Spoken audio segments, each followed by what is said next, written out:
Right now, I want to go to the troubling footage that's emerged today showing a pro-Palestinian employee at Officeworks. This is a store in Elsternwick, a bayside suburb of Melbourne, refusing to serve a Jewish customer. What's that? I'm pro-Palestine. That's okay, you're here to do a job of laminating. Yeah, we have the right to deny jobs. Is that an Officeworks position or your personal position? It is an Officeworks. We have the right to deny jobs. So Officeworks position is that you're pro-Palestine and you won't take a laminating job? That's my position, but we have the right to deny jobs. What's the reason you're denying this job? Because I'm not comfortable proceeding with it. Which part are you not? The entire thing with the article. And then it gets worse in that video. There is a woman who identifies as the manager, simply referring the Jewish man to the Officeworks policy that allows staff to refuse to perform services in these sorts of circumstances. Now, the man then questions why he's being refused. The manager chastises him and then threatens to call the police, at which point he walks out of the store. Now, the individual concerned then engaged a lawyer who wrote to Officeworks demanding the store stop discriminating against him, as well as apologise, reprimand the manager, and, we're told, terminate her employment. The response from Officeworks, well, that was to offer the man a $100 voucher and say, we're investigating all of this. That's it. Now, the customer, who's chosen to remain anonymous, at least at this time, has launched legal action at the Victorian Civil and Administrative Appeals Tribunal. For more on this, let's bring in the President of the Jewish Association of Australia, David Adler. Well, David, what was your reaction seeing that video from a suburb in Australia? Peter, firstly, good to be with you. And I want to thank the Anti-Defamation Commission, Vera Abramovich, for bringing this into the public light. The person involved is a member of ours. We were aware of this incident since March.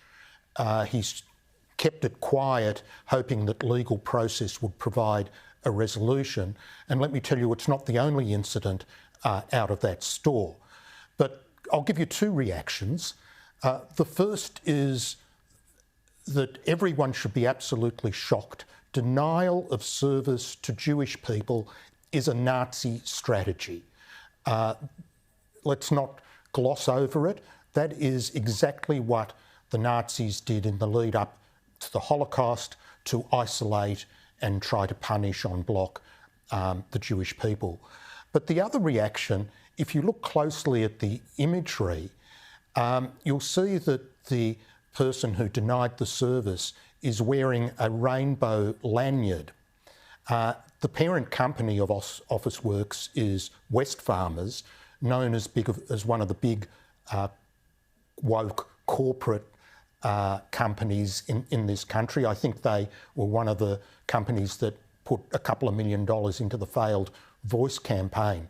But the bizarre imagery there of someone who denies a Jewish man service, says that they're pro-Palestine, wears a rainbow lanyard around their neck, supporting the place in the Middle East which would kill LGBTQ people, saying they're against the place where such people are safe. It's just bizarre intersectionality.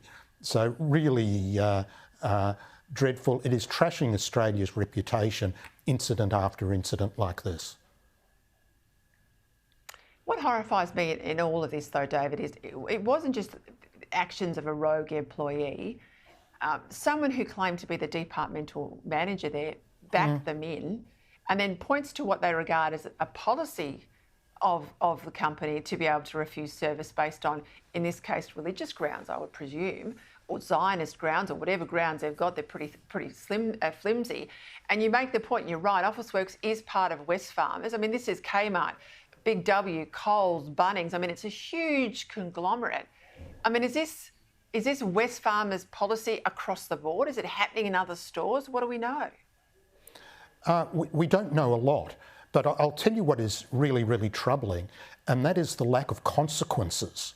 And we have seen this since the 7th of October the people who rioted at the Opera House on the 9th of October, 0 arrests. Those that caused the disruption on the university campuses, almost no consequences. And now we're seeing it at the retail level. And I agree 100% with the demands of the customer, and that is that there should be proper consequences. Someone who adopts Nazi-style practices, denying a person service simply because they don't like their religion or their politics or whatever.